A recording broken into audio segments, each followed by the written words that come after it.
करते हैं। फिर तीसरा अतिशय जो है सर्वे चिते ऋत अवश्य,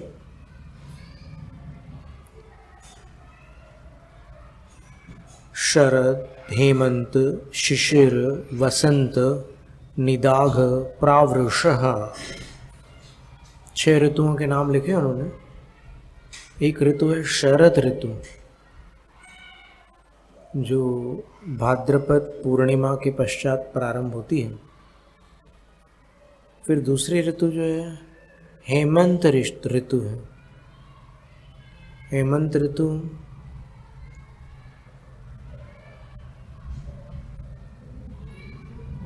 मार्गशीर्ष और पौष महीने तक चलती है, पौष पूर्णिमा तक। दो मास की एक ऋतु होती है।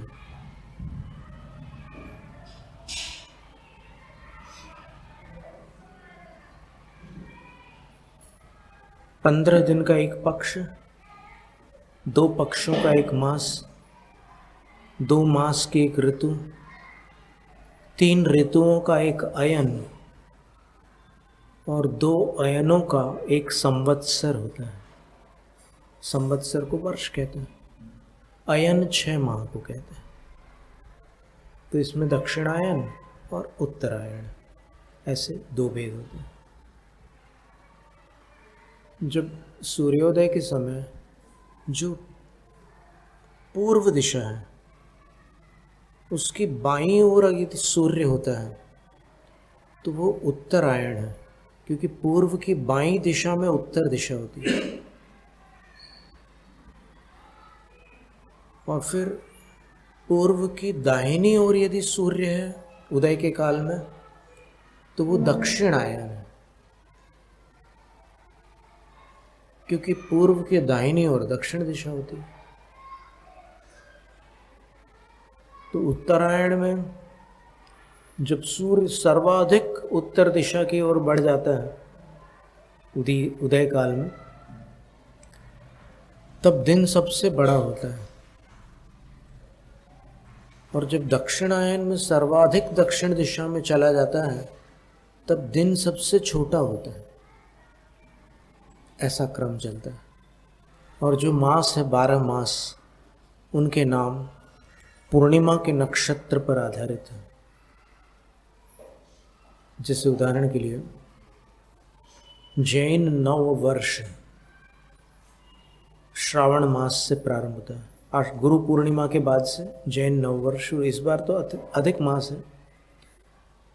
तो वो जो वीर शासन जयंती अपन बोलते हैं, वहां से जैन नव वर्ष प्रारंभ होता है। तो वो जो पूर्णिमा आती है श्रावण मास की, वो श्रवण नक्षत्र युक्त होती है, इसलिए उस मास का नाम श्रावण मास है। फिर भाद्रपद मास आता है, उसकी पूर्णिमा पर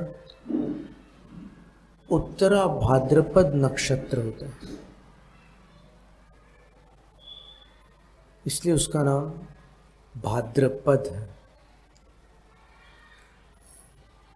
फिर भाद्रपद के बाद आश्विन मास आता है, तो पूर्णिमा को अश्विनी नक्षत्र होता है।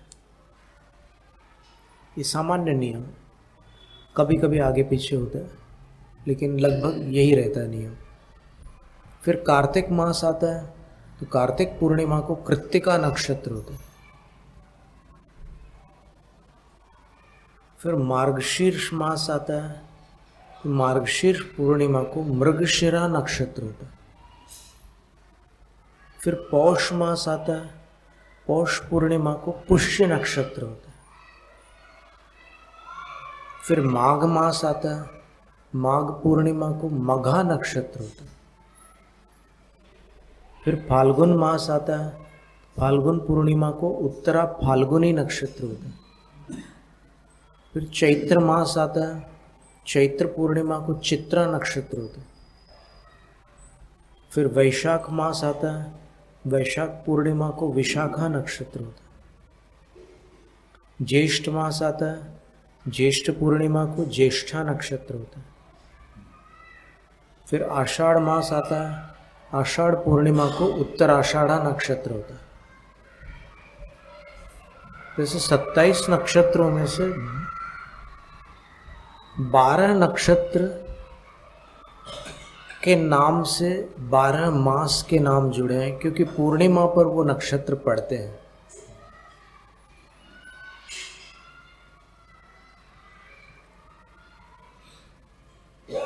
तो ऐसी 6 ऋतुएं हैं यहाँ पर।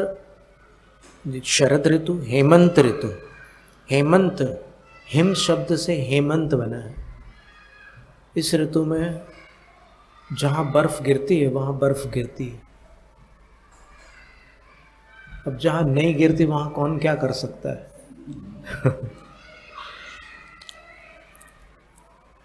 हेमंत, हिम है अंत में जिस ऋतु के, यानी जिस ऋतु पर्यंत हिम वर्षा होती है। फिर शिशिर ऋतु प्रारंभ होती है, ठंड रहती है, बर्फबारी कम होने लगती है, बर्फ रुक जाती है। कभी कभी होती है बर्फबारी, लेकिन सामान्यतः हेमंत ऋतु बर्फ से संबंधित है।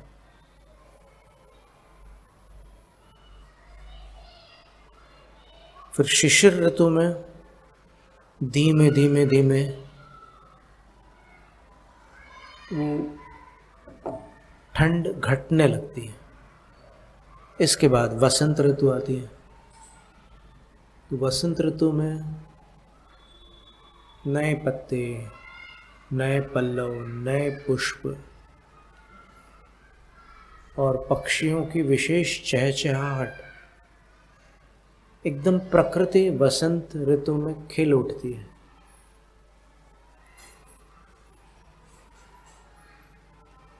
वसंत के आने पर प्रकृति खिल उठती है, संत के आने पर संस्कृति खिल उठती है, ऐसा कोई मुनिराज ने कहा था। हमने उस पर 2 पंक्तियां भी लिखी थी काव्य में।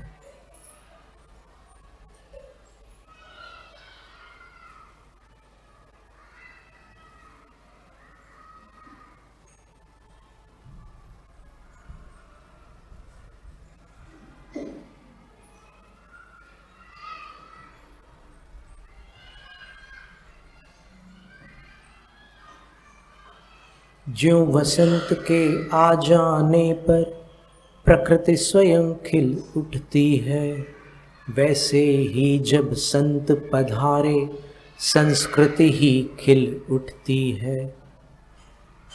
ऐसी 2 लाइनें लिखी थी।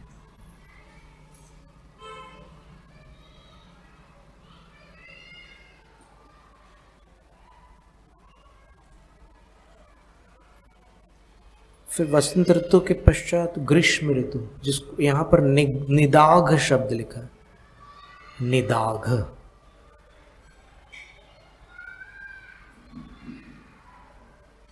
नित्राम दाहो यत्र स निदाघ, जिस ऋतु में अत्यंत दाह रहती है, गर्माहट रहती है। कई स्थानों पर तो बाहर जाओ तो कुछ लोगों को सनस्ट्रोक हो जाता है, लू लग जाती है, कई लोग मूर्छित होकर गिर पड़ते हैं, और कहीं कहीं पक्षी भी मरण को प्राप्त हो जाते हैं। पेड़ पर बैठे हुए हैं लेकिन इतनी गर्मी पड़ रही है कि वो हाँफने लग जाते हैं, और कई बार पक्षियों की मृत्यु हो जाती है, पशुओं की, जानवरों की भी मृत्यु हो जाती है, इतनी गर्मी पड़ती है।